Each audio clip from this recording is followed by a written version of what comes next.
Halo Sobat Desa, apa kabar? Jumpa lagi dengan saya di Sen Kiri Lurus, channel yang mengulas cerita-cerita tentang pertanian, perkebunan, pembibitan kelapa sawit, atau bahkan kelapa sawit itu sendiri, pokok-pokok atau pohon-pohon kelapa sawit atau kebun kelapa sawit. Baiklah teman, kita sekarang sedang berada di kebun sawit ya, yang kita lihat di depan kita ini. Nah, di depan kita ini ada dua pokok pohon. Kenapa di setiap batas-batas batas-batas antara batas lahan yang satu dengan yang satunya itu eh, pada umumnya itu buah-buahnya ya tumbuh-tumbuh, akan tetapi hasil buahnya atau buahnya itu kurang signifikan atau hampir bisa dibilang nyaris tidak berbuah ya. Misalkan berbuah, buahnya pun kecil. Nah, seperti yang kita lihat di depan kita ini. Nah, lantas apa yang mempengaruhi ya teman ya? Ini hanya pendapat saya, menurut saya sih, karena mungkin jarak tanamnya terlalu dekat. Baiklah teman, kalau untuk itu coba kita lihat lebih dekat ya.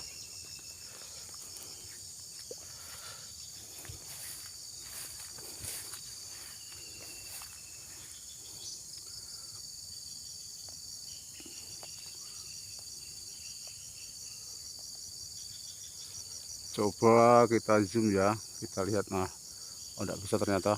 Nah, ini kita lihat buahnya sangat anu. Nah, mungkin yang mempengaruhi ya teman ya. Nah, jarak antara pokok yang satu ini dengan pokok yang satu ini hanya berjarak 3,5 meteran ya, kalau kurang lebih 3,5 meteran atau 4,5 meteran.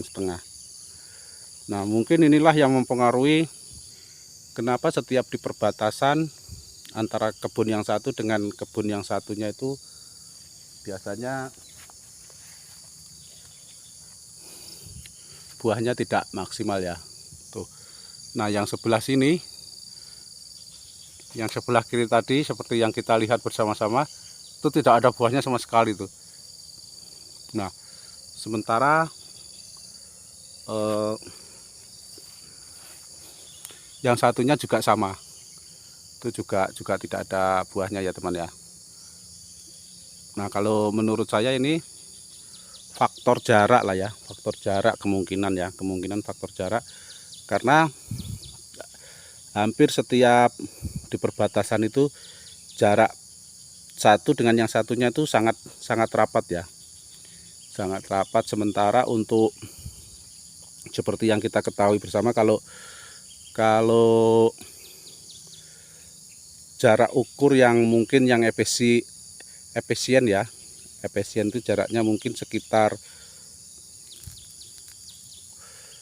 88 atau 89 atau 99 ya, 99, atau misalkan yang pada umumnya yang sekarang tuh kalau untuk PPKS Simalungun ya, PPKS Simalungun tuh bibit unggulnya itu antara satu dengan yang satunya itu jaraknya itu 889 ya, atau 98. Nah, mungkin karena itulah, karena jarak inilah yang menjadikan setiap dua batas ya, antara batas yang satunya dengan batas yang satunya itu biasanya buahnya kurang maksimal. Nah, itu seperti yang kita lihat yang jarak ya. Nah, nih. Nah, itu juga tuh, dengan yang ini dengan yang pokok ini. Nah, Tuh kita lihat tidak ada buahnya sama sekali ya. Sama halnya dengan itu, hanya nguncup.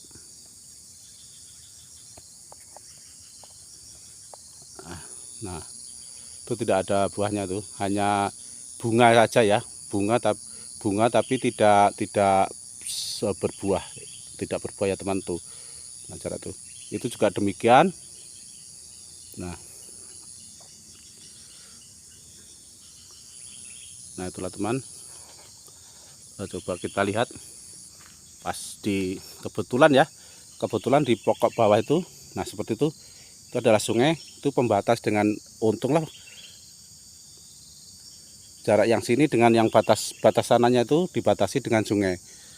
Tuh, coba kita lihat ya sungainya ya.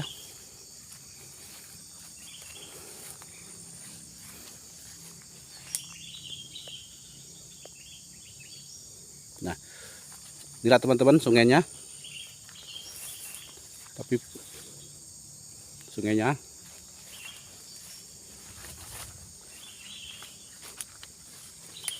sungai kecil ya.